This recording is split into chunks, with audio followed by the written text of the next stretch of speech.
It is my pleasure to introduce Dr. Sarah Kucker, and I should have asked you for the pronunciation. Did I say it correctly? We pronounce it Kucker, but it's a funny story that turned into a whole scientific study about how you pronounce words you don't know how to say. So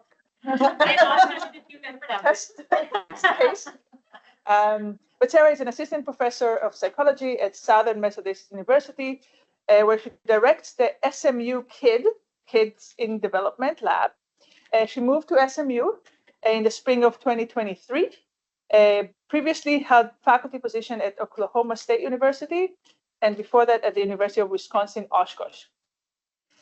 She was not new to the Dallas. She's not new to the Dallas area when she came here, having completed a postdoctoral fellowship at the Collier Center for Communication Disorders at the University of Texas at Dallas. Received her PhD in psychology and developmental science from the University of Iowa.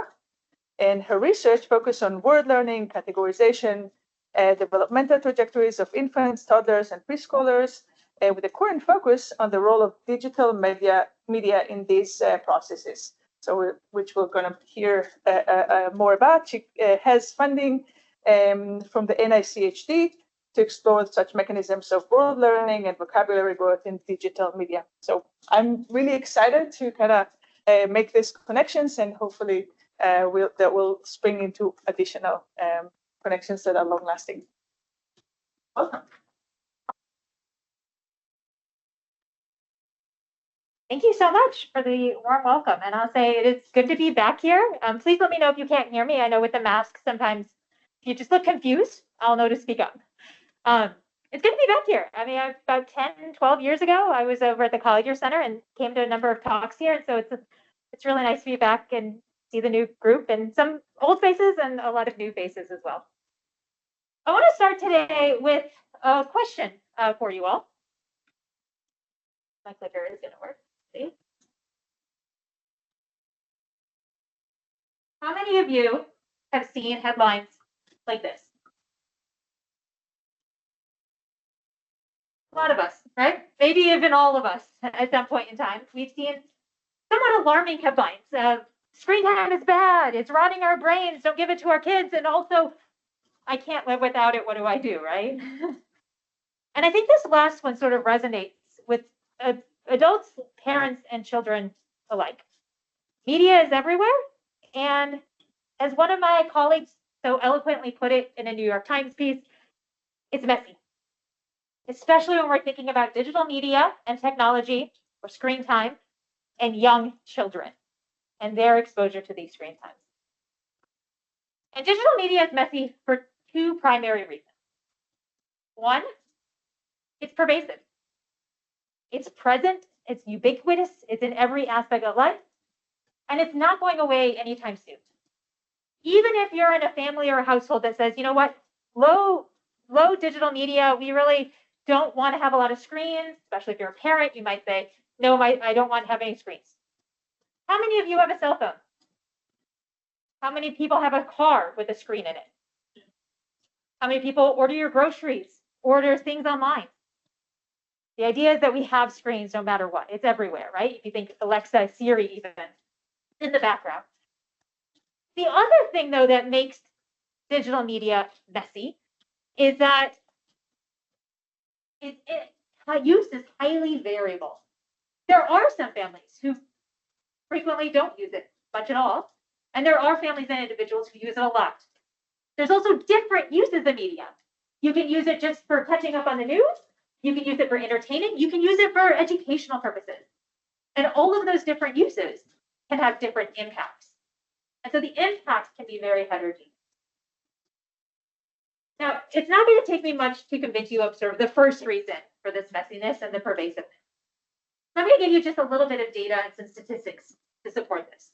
The first thing I want to show you is some data from Rideout and Rob. This is from the Common Sense Media Survey. This is put together every few years, and it's a very comprehensive analysis of media use within the United States across all demographics and populations and regions. And the first thing that you'll notice is that this is for children from 8 and under.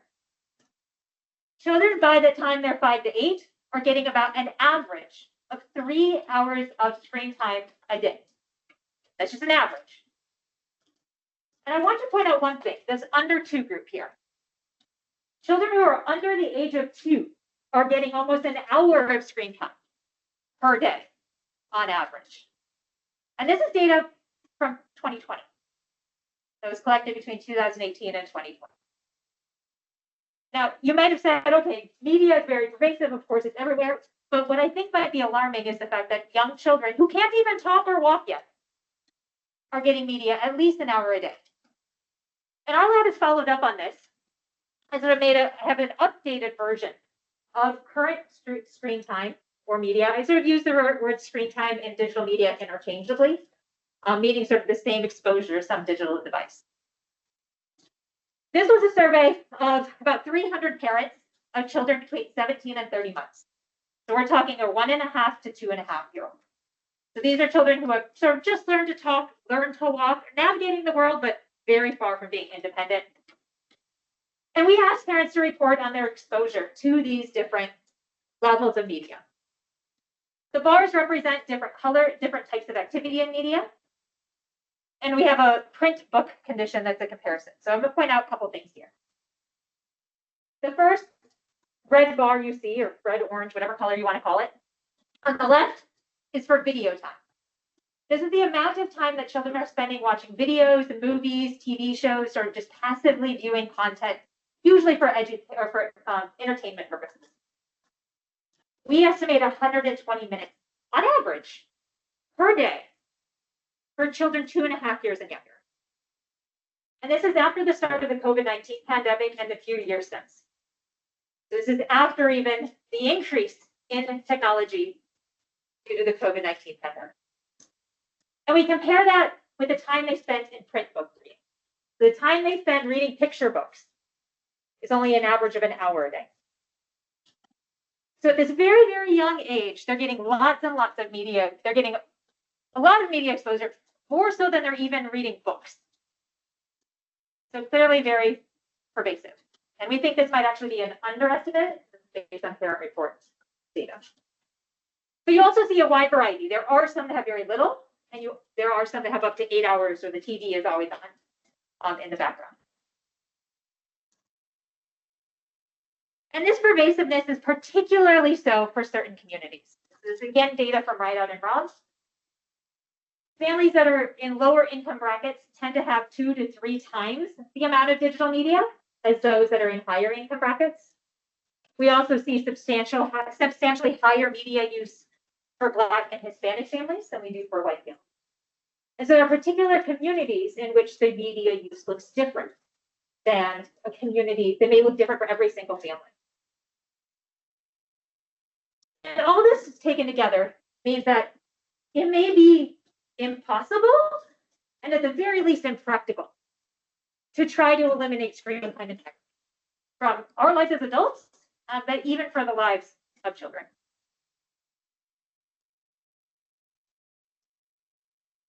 And it means that when we try to understand the impact that digital media has, it becomes extra important. So if I convince you that digital media is around everywhere, there's going to be something present in life, and it's going to be very pervasive in lives. And so we need to really understand the impact that media is going to have on development. And so especially at a young age, when we're thinking about exposure to screens and the use of technology, especially for young children, we can't ignore it. It's there. Even in families who say, we have no media, there's going to be sort of background exposure, doctor's offices, in the car, parents' use of media, which I'm going to come back to here in a second. And so we have to understand its impact on development. If we really want to understand where our children are growing up and the environments in which they're in now and how that's going to impact their education and their learning and what they're going to be like when they're our age, we need to understand what their environment, their digital environment looks like and the impact that has. And that's what I want to focus on today, is this impact, this complicated nature of the impact of digital media on our learning. And I'm going to focus on a really young age. I'm going to focus on sort of infants and toddlers and language and word learning as an example. But I want to be clear that the principles that I'm talking about here are not specific to language or to word learning. A lot of the principles and learning processes that I'll be talking about have very broad implications because they rely on things like attention and memory, which you all are experts in. So when I'm using word learning, and I'm using language as an example, know that this can apply sort of broadly to learning of lots of different concepts from a young age all the way through adulthood. All right, so I'm going to start by couching this discussion in sort of a theoretical framework here and the broader context in which we are viewing development and this learning and this change. And I like to think about development as a cascade. So I like to use this analogy of a waterfall, where at the start of life, we start at the top of the waterfall. And as we go through life, we go down the waterfall of life, and we end up in the pool or the lake at the bottom. Every one of us may take a different pathway, a different stream to get to that bottom. And we all get to the bottom in some ways, but the experiences that we had along the way are different. And the pathways that got us to that end goal are different. But what's really important is that even if we start at the beginning, we go down to the bottom, over time, the experiences that we have because of the pathways that we went down on that stream are going to be different and build on each other. So way up at the top, you started in sort of a muddy, rocky pool that had some leaves in it. You're going to carry some of those leaves and some of that mud with you as you go down. So your experiences may end up being a little bit different as we go. And so if you think about development in this way, starting in a sort of a specific spot, building your experiences, taking the next step, building those experiences, taking the next step, this sort of cascade, it means that it's really important to start with really rich earlier experiences that can set that foundation to support the next step, to give you the knowledge to build to the next thing and to keep going. And this is particularly important when we think about language. Maybe I'm biased, but I think it's particularly important when we think about language because language starts very, very, very early. We arguably are learning some elements of our language before birth even. We learn some of the rhythms of our language. And we recognize some of the voices and some of the sound patterns of our language immediately after birth. And so it starts very early, and it's going to continue to build. And there's a lot of research, a lot from our lab, as well as our colleagues' lab, showing that when you have these early delays, it's going to cascade and impact school entry and development and learning later on. So setting up a rich foundation is really important. Let's step through this just a second. I'm going to take an example here of just learning a single word. So we're talking about language broadly, learning lots of words and things. We're going to start with just this example of learning, let's say, the word banana. This sort of simulates a sort of a real life setting where a child and a parent might be interacting. The parent will be giving the child a snack and might say, "Do you want the banana?" And this is the child's opportunity to learn this new word, to learn what the word banana is. Now, in this moment, as the child, as the caregiver says the word, "Do you want the banana?" we hope that the child, or this opportunity at least for the child to say, "Oh, the word banana goes with this yellow crescent-shaped thing. This is the thing called a banana." That is the very first step to getting this word into their vocabulary and learning this word. Just saying, "Oh, word, object, let's put a link between that." This we call sort of the initial mapping or the encoding stage. But the child just looking at the banana in this real time, in the moment, is not learning.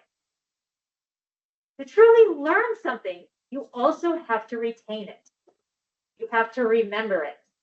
You have to be able to access that information at a later time. I'm preaching to the choir, I think, in this room. So mapping or encoding the word banana is just one part. Also, we need to remember the word banana to be able to identify it at a later time. And over time, this is not going to be the only banana that the kid ever sees. In fact, the next day when mom goes to the store and gets more bananas, now the kid might be seeing a non-peeled banana laying sideways on the counter. Well, they still have to map that one and retain that one. And then maybe the next day they get this little plushy banana. Another repetition of the word and the object. And over time, as this child gets more and more repetitions, banana, in this case, banana. Oh, another banana. They start to be able to then take this information and generalize it. And recognize that banana is not a one thing. It's not a one-to-one mapping. There's not only one banana. But the word banana represents a whole category of things. And that category of things has particular features to it. So bananas tend to be crescent-shaped, at least in their raw form, crescent-shaped, and tend to be yellow. And as children get more and more repetitions of bananas, but also other words, they start to pick up these patterns and realize what features are important for making a banana a banana.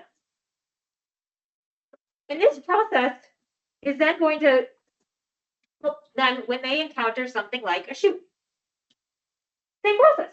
Shoe, object, word, shoe, put this link together, remember it over time, be able to generalize it to other representations, right? Such that then, when the child encounters this brown item, they know what it's called. They can remember that, and they can add that, so now they've got a rich representation of what a shoe is. This is what we call the different time scales of word learning. There's the in-the-moment attention or encoding. So you can think about this as just basic attentional processes, focusing on the thing and encoding that information, both the visual and the auditory. There's the retention or the memory element, getting that into your either working memory initially and then your long-term memory, and then also the generalization. Take that information and apply it to multiple different scenarios. And once a child has started to get experience multiple words, it makes it a lot easier when they encounter something they don't know, like this yuck. Some of you might recognize this as a koosh ball. Yuck is a totally made up word. So we give this, let's say we encounter this in the real world. And I tell you all, this is a yuck. This is what this thing is actually called. It's a yuck. You all have to look at it, hear what I'm saying, see what I'm looking at, make that link, remember it. What else do you think a yuck might be? Anyone picturing something like that? That generalization. As adults, we're really, really good at this process. We've had a long time of learning. We've learned that for solid objects, shape is an important cue, sometimes material, sometimes color as well. But young children are doing this process over and over again. So as they do this, they learn how to learn. So when we think about this developmental cascade, thinking about rich early experiences of getting objects, getting words, making the connection, remembering them, generalizing them, getting repetitions so you can build that baseline. All of that is going to help this child build a vocabulary. And so what we can see here is we're going to plot the age of the children in months along the x-axis and the size of their productive vocabularies on the y-axis. So the number of words that that child produces on their own. And this is from a massive database. If you are interested in language and don't know about Word Bank, it is fantastic access. This has over 8,000 participants. So it's a database. This particular graph is showing it's 8,600 or something like that. So every dot represents a child. You can see lots and lots of variability, but you can also see a very clear positive correlation here. Where as children get older, they get better at learning words, they can learn more words, and the vocabulary continues to grow. So when they're only 18 months, a year and a half, their vocabulary, the words that they say, hovers around 50 to 75 words. But by the time they get up to 30 months, they're saying well over 500 or 600. So in a very short period of time, they are very rapidly learning new words. I don't know about you all, but I don't think I could learn 500 new words in a foreign language in a year. So that in itself is sort of remarkable. But as I'm going to talk about, there's a lot of cues and help that kids get to that. We also see rises in grammar. So at 18 months, they maybe start to combine words, more cookie, mommy up. By the time they are 30 months, they might string together sentences and ask questions and have much longer things to say. And so this coming back to this idea of this cascade, over time, you're building a repertoire of words, and that helps you learn the next word. and that helps you learn the next word. And so you can continue to build a vocabulary, or if you don't want to think about language, think about knowledge of a topic.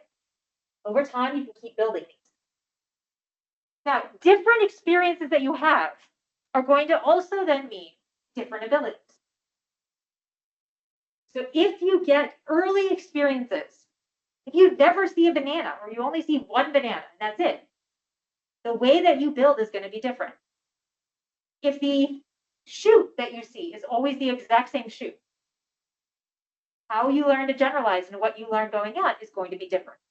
And that's what contributes to some of this variability we see.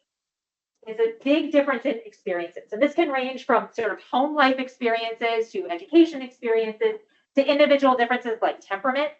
All of that stuff is stuff that we've sort of studied in our lab, and I'm happy to talk about some of that later as well. And so these have cascading effects on different language abilities. Now think for a second what this means. If you are learning a real object, a real banana, think of banana. Smell it. What does it feel like? Taste. Maybe you don't like bananas, you don't have to. There's a smell. There's a size, a squishiness, a texture, a material.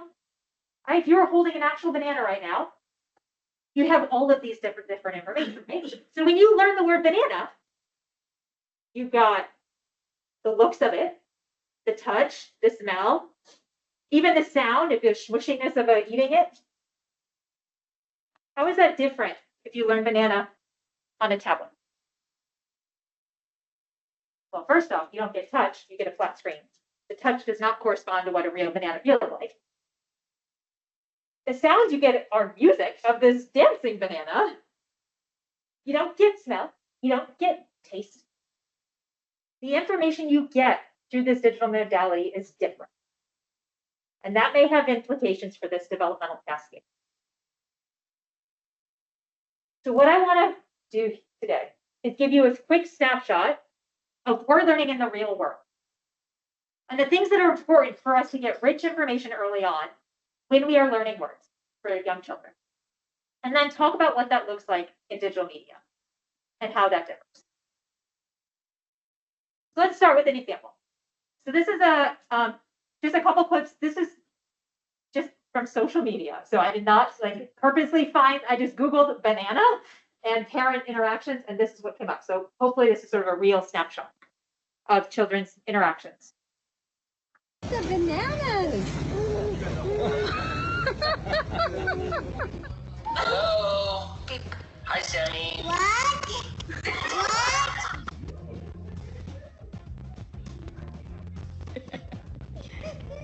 Right?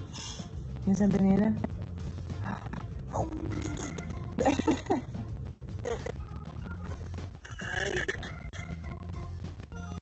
What is that? No. Banana.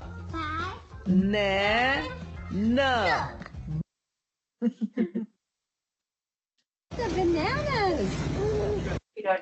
It's very cute, but we don't need to watch it a second time. All right.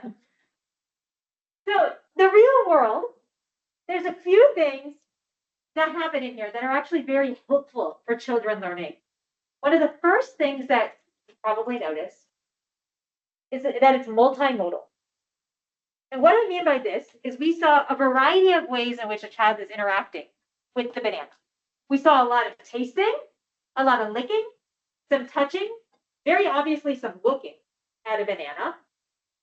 All multiple senses that are coming together that are allowing that child to explore multiple features of that banana. And this is similar to the idea that it is also interactive and active. So not only are they smelling and seeing, maybe even hearing a banana, but they're touching it and they're physically interacting with it. So we saw this in the case of this little kid feeding the yak. To be able to know that yaks can eat bananas, the kid had to help mom push the arm forward, had to actually grip it in their hand and hold on to it. They had to act on that banana to get that information. Or with the telephone,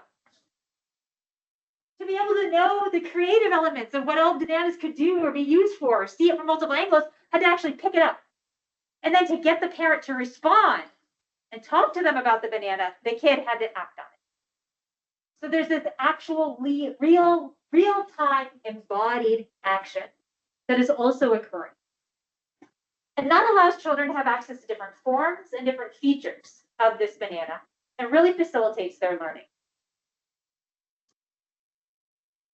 As another example of this sort of real-time action, this real-time manipulation, this is work by Linda Smith and colleagues, who's one of my collaborators as well, where they look at how children explore novel objects and both the visual and the haptic processes that go into them.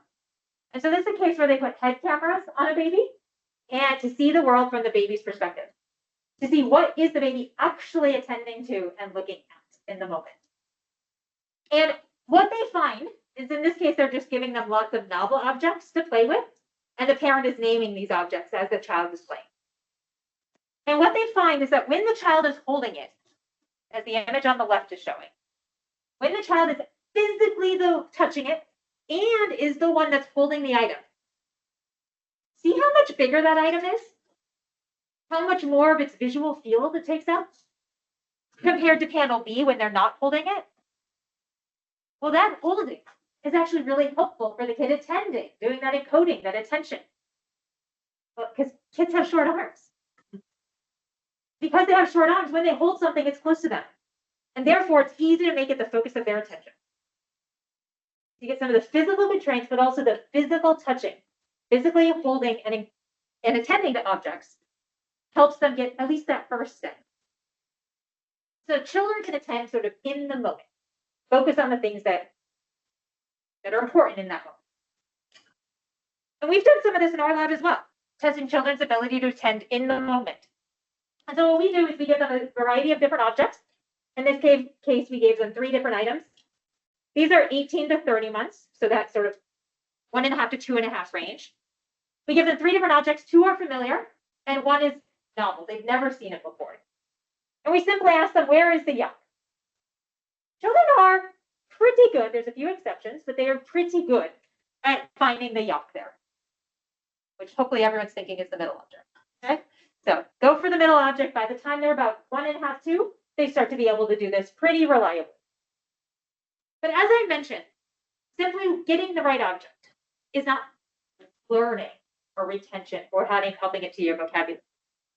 So what we do is give them a 5-minute break, and then we give them multiple novel objects and see if they can remember it. This is a test of retention.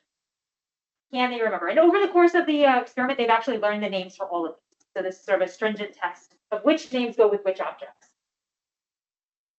And what we can do then is look at their ability to remember, to retain the word yuck. So when I'm flat on the y-axis, across ages or vocabularies. So you have a range of children, some with lower vocabularies, which tend to be our younger kids, and some with higher vocabularies, which tend to be our older kids. Every dot here represents a child. The dotted line represents chance. As you can see, children are pretty bad at this. They don't get above chance until they get to be about 30 months and have a vocabulary of about 500 words. Once they get more knowledgeable, they're able to do this. They're more experienced, they're able to do this process. Now, in this particular test that we do in our lab, we only name the yuck once. So this is a hard test. We only give them one chance, one time to encode the word yuck. And then after a break, we say, guess what? Pop quiz, now which one is it? And that's hard. That's sometimes hard for adults to do too. But what we did find, what the important thing here is that if you give children time to play with this item, at the very, very start, at the very beginning of the experiment, before they ever know what's going on, you just go, hey, here's some toys. You can play with them for a second. If they play with that toy for just 30 seconds, we can boost their retention to 65% accuracy. So allowing them to physically touch and play with an item, or they learn the names, boosts their retention and their memory. So this active, physically touching, multimodal exploration can help retention as well. We also have worked from one of my dear colleagues, Lynn Perry, with children learning food words. So like banana in this case. Turns out that if you let a child physically explore those food items, get messy, like literally push their face into the food if they want to, poke the food, really get their hands in there and get messy as they are playing with their food. Those children generalize that food to other things better than children who do not get messy. When they can actually poke and prod, they end up recognizing banana in all of its different forms a lot easier than children who didn't really want to get messy. So this exploration helps generalization as well. So multimodal, interactive, active, physically getting in there, all of that is important. But an element that is almost as equally important is the social synchronous interactions. And we saw this with the kid with the banana, where you had mom going, ba, kid going, ba, na, na, na, na, banana. This back and forth. There's a real live person, a social person, but there's also synchrony. And it's time locked. Mom says something, kid says something, mom responds back to the kid responds back. There's that social interaction. And that creates a really high quality learning moment where the parent and child are both focused on the same thing. They're both attending to the same thing. You can get some repetitions going. You get the reinforcement that's back and forth, and you get it in real time. So we get to this idea of high quality moments of learning and back and forth. Now, as you go back and forth and have these high quality moments, you end up also getting a high quantity. I'm going to come back to in a second. So getting moments of learning where the child can be exposed to something new, attend to it, remember it, get some rich information, can be really helpful. We also see this with one of the very first kids in the video. And in this kid, so this kid is not touching the banana, right? They don't reach for it. They have none of the tactile. They're only looking. But the caregiver holds the banana up, says, banana. And what we hope happens is we hope the kid is looking at that banana when the parent says banana. Because if the kid is all of a sudden looking down at their pink fluffy here, well, that's not helpful. Now they think their pink bunny is called banana. So the parent focusing on the things the parent. Now, as it turns out, parents are good at getting children's attention. They move things so the kid looks at them. Parents tend to name the things that they are holding and that they're bouncing around and showing in front of the kid. So parents structure these really high quality moments of learning. Now I go back to this picture here. Remember, short arms, holding an object, it's really close, right? Easy to attend, easy to look at. Turns out, parents are also highly likely to name it at that moment. And when we have a combination of both touching and naming at the same time, much more likely to learn. Two sources of help there. This is a whole series of work by a bunch of our colleagues. We've got some stuff sort of in prep as well, using head cameras. You put a camera on the top of a baby, you put the head camera on top of a parent. You can see the world from both of their views. So you can see exactly what they're looking at and see if they are time locked and see if they're asynchronous. In this particular example here, we can see that the parent is looking at the kid, the parent looks at the toy, and the kid looks at the toy. So we call joint attention. They're both jointly attending. The parent makes sure that the kid is looking, the parent looks, and the parent talks about that object and names it. These high quality moments of learning. Very synchronous naming moments. And that helps their retention and memory for these words. This is also going to support children's future learning. So when you have these high quality moments, you get the synchronous back and forth, but that also is going to facilitate a lot more interactions in groups. So we can take just this example. Let's pretend we sort of extend out this conversation. Mom asks a question, do you want the banana? Child responds. Maybe not in a verbal way, not with a word, that's okay. Mom responds back, banana tasty. Kid responds, again, doesn't have to be verbal. Mom then says, oh, you like it. Kid babbles. Mom responds again. Even though the kid is not talking, they're having this back and forth. They're having this real time. This actually teaches the child a lot about pragmatics and turn taking in language and the timing of language. So even the kid's not talking, they're going back and forth. Do you see how many times banana is said in that short conversation? I think it was 4 last time I counted. So in one very short, they get 4 repetitions of the word. That itself is going to help. So when you can engage the kids in these optimal moments, they're going to get high quality. They're also going to get high quantity. Okay? So lots and lots of helpful cues. All of this is going to make this cascade really smooth, right? Now, normally we hope that life goes straight. We hope that all these cues come together and it's a perfect world as the child develops and learns a language. Real life looks like this. We don't always have access to these cues. We don't always go down the same path. In real life, we get stuck in a retaining pond halfway down for a little bit, collect some dust and some rocks before we continue on our way. And so a key question for the work that we're doing here is, to what degree does digital media make those pathways nonlinear? And to what degree does the pervasiveness of digital media alter that cascade? So we get to our second question.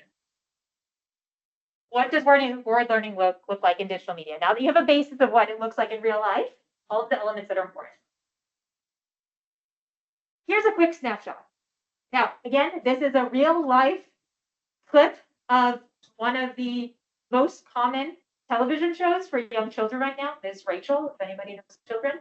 This is a clip from a very, very common television show, so hopefully, again, represents what children are being exposed to in media. Bananas unite. Peel bananas, peel, peel bananas, peel bananas, peel, peel bananas, chop bananas, chop, chop bananas, chop bananas, chop, chop bananas. Go bananas!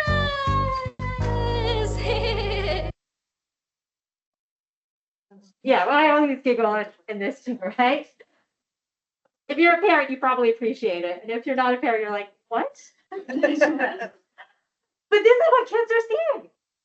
These are real life. This is one of them, again, one of those common television shows or YouTube channel clips right now. So when children are learning banana in digital media, this might be part of what they're seeing and what they're being exposed to.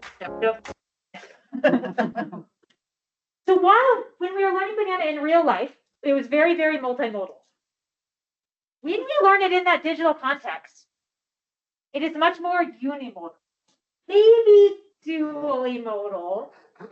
We don't get sight, we get sight, we can look at it, right? So we're good there. We can get maybe shape, even though the shape of a cartoon banana is a little off. We get things like color. We don't get smell. We don't get taste. The sounds we get are songs, which bananas don't sing in real life. So we only have access to 1, maybe 2, and any touch we get, again, is a flat screen. It's not 3D. So the information you're getting is very limited. It's arguably a very sort of sparse or less rich representation. And what we have found is that children don't do well with sparse representations. What we've done is we give kids a real object. This is a real 3D object that's really rich, a real cup. They can touch, they can hold it, they can move it upside down, they can pretend to drink from it, they can look at it. And then we also give them a cartoon cup. Now in this case, we did actually use margarita glasses because they tend to be plastic ones or child safe. So, but it's cartoonish. It's a weird version of a cup. Well, it turns out kids aren't very good at that. They are much better at getting the real object than the cartoon version. Shouldn't be surprising. But they're also much better at the cup, the regular cup, than they are really sparse representations. So we also give them a very sort of line drawing-esque, just a cube, just a round circle, something that you might pretend is a cup. If you're playing with blocks, you might pick it up and be like, this is a cup because it's round and it's about the same shape or size of the cup. Kids don't, they do think that's a cup, but it's much harder for them to think that is a cup. So here's the actual data from that. So You can see there's a lot of variability. The effects here are small. This was a sample of only about 125 children. The effects are small, but they are significant and reliable. Even after you control for something like parents' education and SES and the child's age, you still see these effects. So you see the prototypical, which is the normal cup, is much higher. Then the shape character, this gray one is the bottom, and in the middle, we see the weird one. So you do see trial effects of all three. Again, small effects, but those are real objects. You would amplify this even more when you put them in 2D context. So multimodal is unimodal in digital media. We also see changes in how active or interactive something is. So in real life, they're touching and holding these items. But in digital media, it tends to be quite passive. You don't actively engage with it. You just watch. I'm going to go back to this chart here.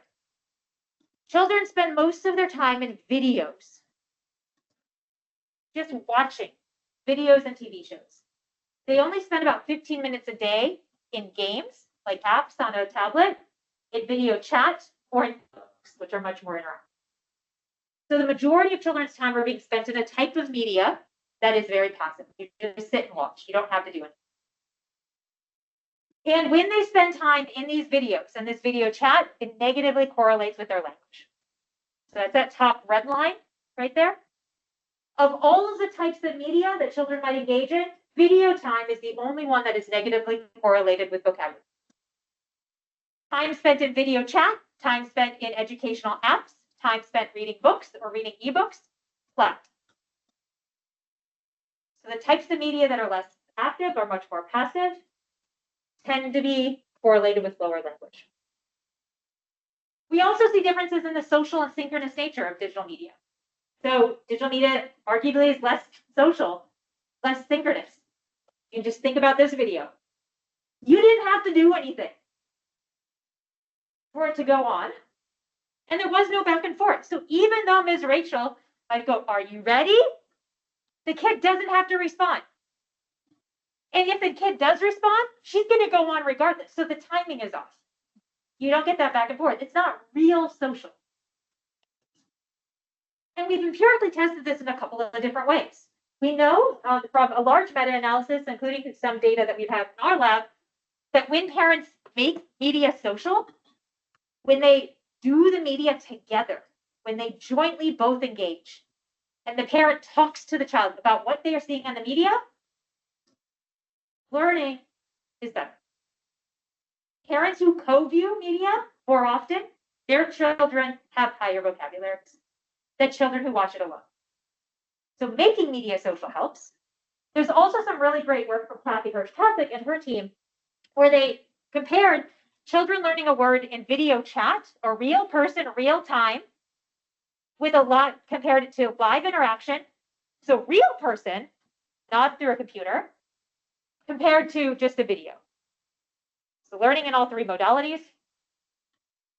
Children learn new words just fine in both the video chat option and the live interaction. This is learning the words for some new verbs. But just passive video, they don't learn. So that social, that synchronous element seems to be very important and missing from a lot of digital media. The last thing is the high quantity and high quality. And when we get to digital media, we do sometimes see high quantity because videos tend to be very fast and talk a lot. So there's a lot of words that are being spewed out, but you get very low quality. And the main way you get low quality is through something called technoference. Technoference is a technology-based interference to a parent-child interaction. So these are opportunities where parents and children may be interacting. And in normal world, without a tablet or a phone, this parent might be talking to the kid about, "Oh, you see the doggy out there?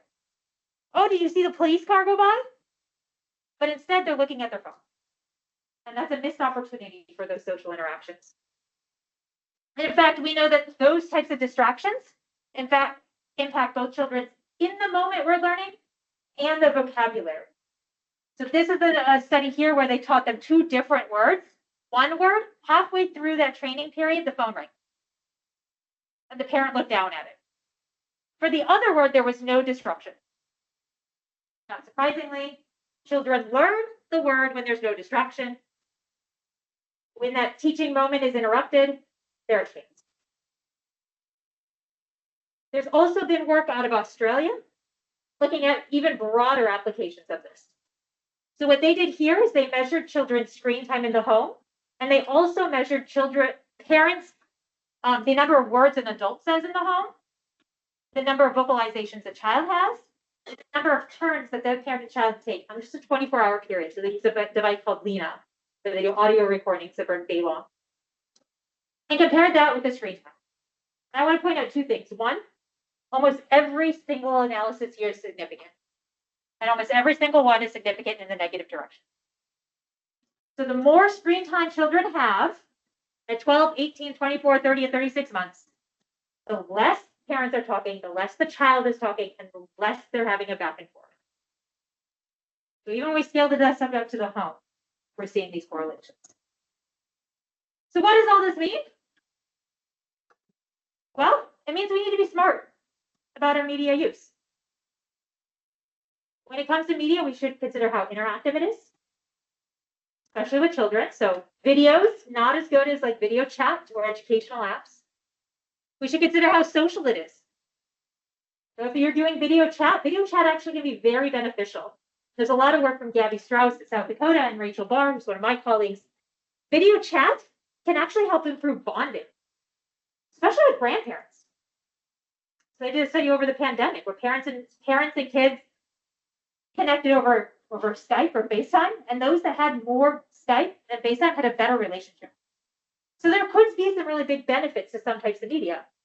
But we need to consider who is using it. Is it the parent being distracted, for instance? And quality over quantity.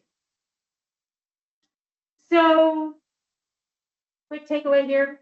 Is educational, interactive, and social media okay then? Maybe. One big caveat. Children under the age of 3 suffer from what we know is called a transfer or video deficit. And this means that children under the age of 3 do not yet have the cognitive capacity to learn something in a 2D context and transfer it to the real world. When children under the age of 3, roughly, are exposed to new information in a 2D format, they have a very difficult time taking that information and applying it to the real world. I'll give you one last example, and then I'll wrap up here. So we've done this. This is a test that we do in our lab quite frequently. We give children a new word. Zup. Again, totally made up word, totally made up option.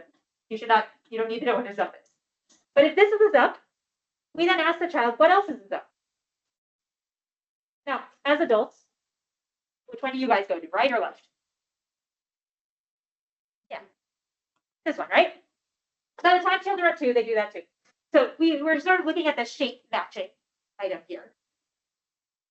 What we can do then is we can test the child's ability to do this with a real world. So we show them this up in the real world, then we give them these other options in the real world, all 3D items. We can compare that if we do it in all 2D. So we show them this up on a tablet using this black box to represent a tablet. And then we give them the other options on a tablet. So 2D, but within the same modality. They don't have to actually transfer anything. And then we can pit it with our 2 mixed conditions. Tablet to the real world or real world to tablet.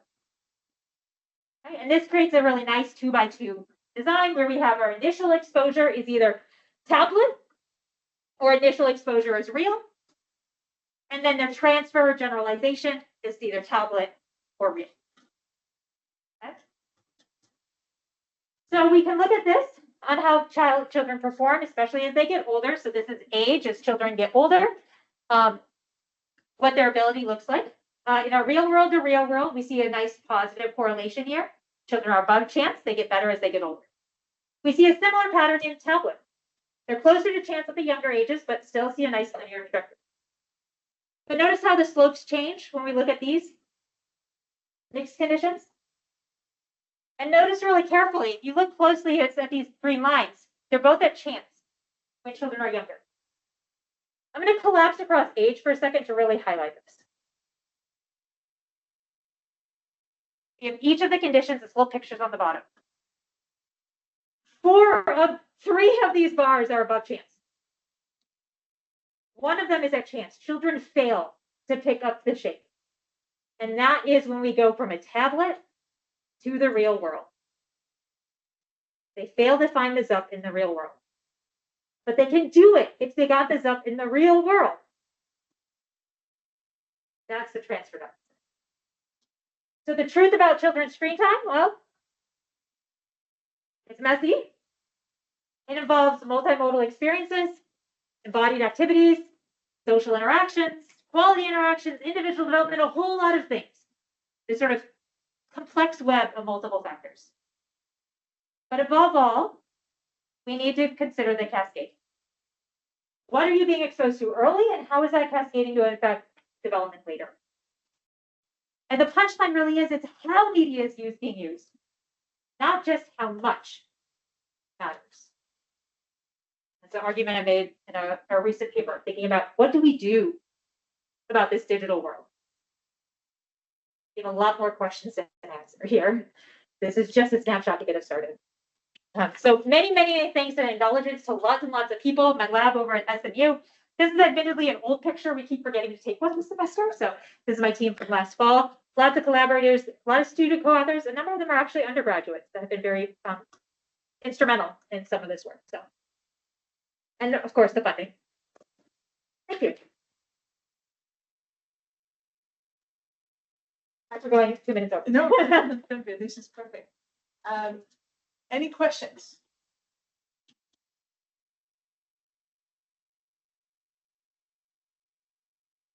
I know this is outside of the wheelhouse of a lot of people here, but again, it's not specific to language or word learning. You can think about this about learning actions. They've done this some like mimicry, learning how to do different actions, or learning a second language, learning new knowledge topics as well, and transferring it. I think that's particularly important since we're sitting on Zoom or Teams, even here today.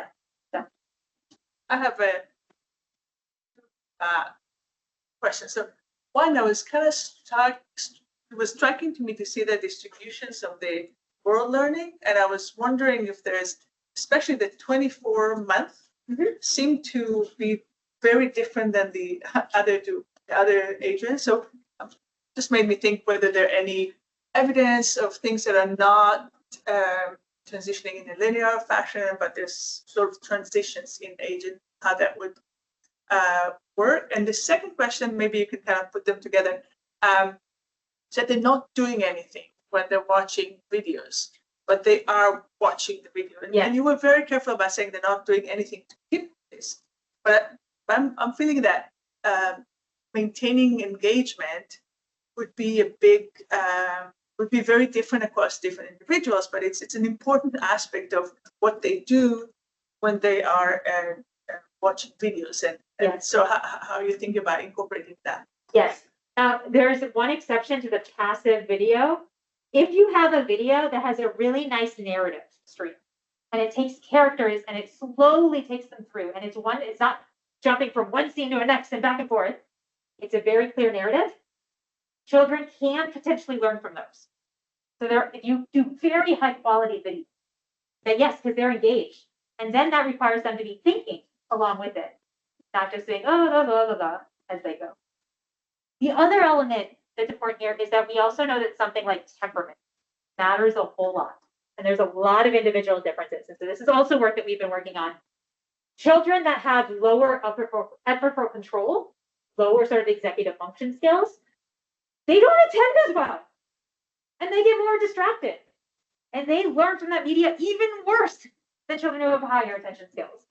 And that actually creates this bad cycle where children who have lower effortful control and also higher negative affect, that are fussier more often, their parents are more likely to give them a tablet to calm them down, to keep them focused.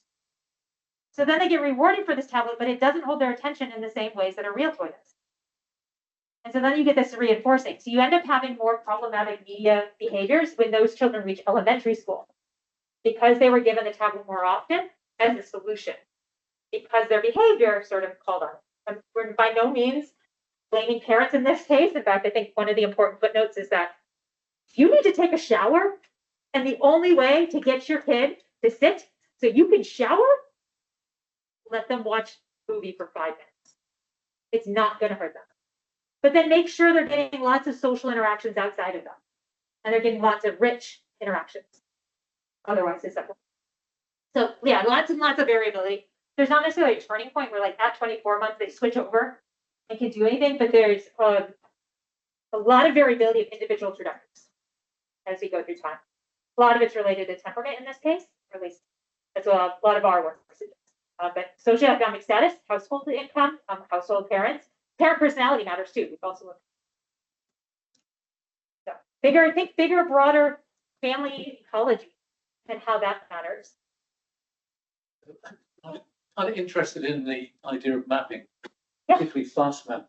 Yes. So you probably know, in the adult amnesia literature, there's a huge controversy at the moment over whether fast mapping, and this is true also for older people, whether fast mapping protocols allow for more effective memory than traditional approaches, exposure.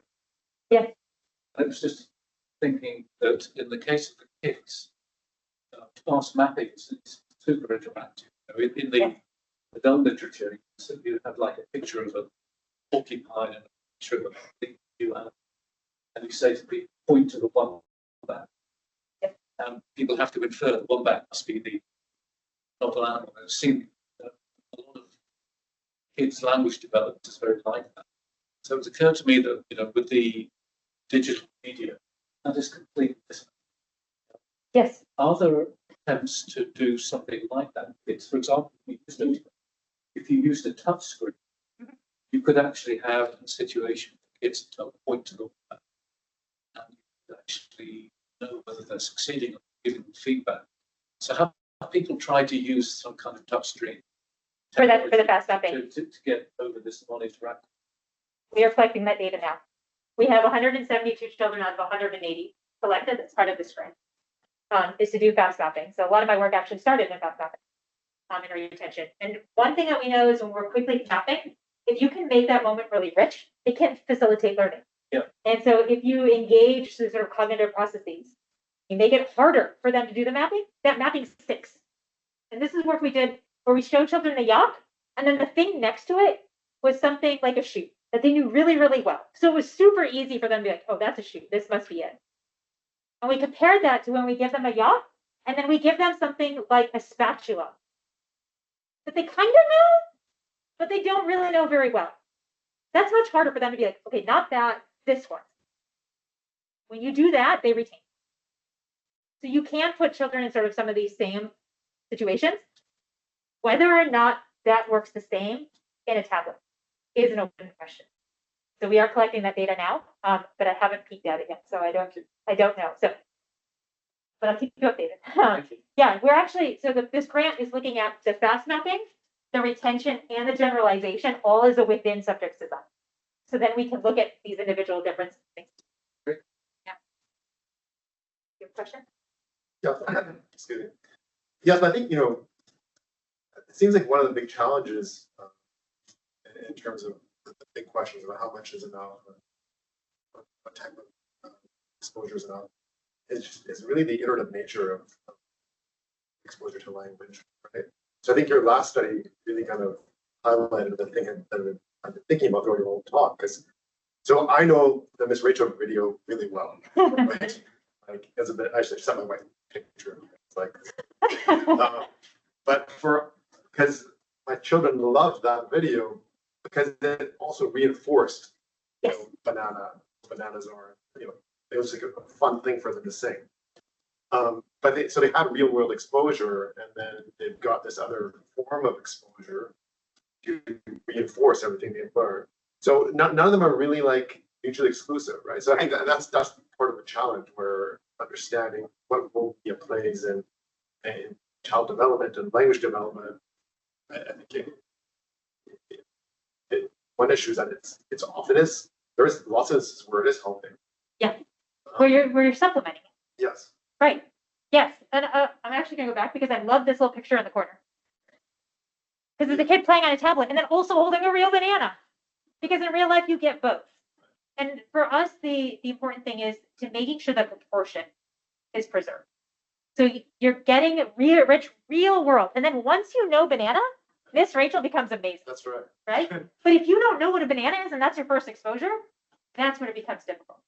And the earlier that we expose children to media, and the more media they see at a younger ages, the probability of them first being exposed to those things on media versus real life stuff goes down. We actually have a grant that's under review right now that's going to be doing a longitudinal training study, looking at if they get their first exposure on media and then their repeated ones are on media versus if they're in real life versus if they're mixed. How does that actually play out? So another thing, stay tuned. And then to Noah's question about, because I noticed that too, the spread of the 24-month-olds was really big. Is that a sampling bias? Is that because you just study a lot more 24-year-olds? They tend to be, 24-month-olds? that was the overall vocabulary, right? Yeah, this one, right? They have more narrow brains and there's more studies that are done. Yeah, 24 is a very, very common age. So I think there's a sampling thing there. But right at 24 months is when there's the most variability in the vocabulary, and we start to get diagnoses of like late talkers, putting up, sort of flagging them for looking at development later on. I try not to use specific ages as markers because of this amount of variability. And there is a lot of differences across different cultural groups. Genders actually have some differences as well. Yeah, so this database, you can actually look at individual words and the spread of individual words. So it's an interactive, you can download it, it's open source. You can look at different languages. This is just the English sample. This is the English American sample. There's an English UK sample as well. And it does look different, a little bit different for each language. You just do word bank, you're not going to find it. If you Google word bank children, you'll find it. Do we have any questions online? Yes, we do. We have a question. It says the following. I wonder how much these issues may contribute to misdiagnosis. For example, conclusions of learning disability, cognitive delay, early signs of autism, etc. Yes, it's a great question. I'm part of a PO1 grant that is looking at, has a supplement to look at late talkers and how the rates of digital media exposure, and specifically the home media ecology and how the parents view media and how they're using media, how that might correlate with being a late talker in this case. So which then puts you at risk for specific language impairment or developmental language disorder, but we don't know. I think the short story is we don't really know, but I think that's a really important question and one that there's a lot of work that's sort of just getting started and ongoing. That NIH just had a recent call for tackling acquisition of language knowledge, which is specifically looking at late talkers, and there's a number of proposals in there that are looking at and how that impacts. Wonderful. So join me in welcoming Sarah Kucker and for wonderful expanding our horizons.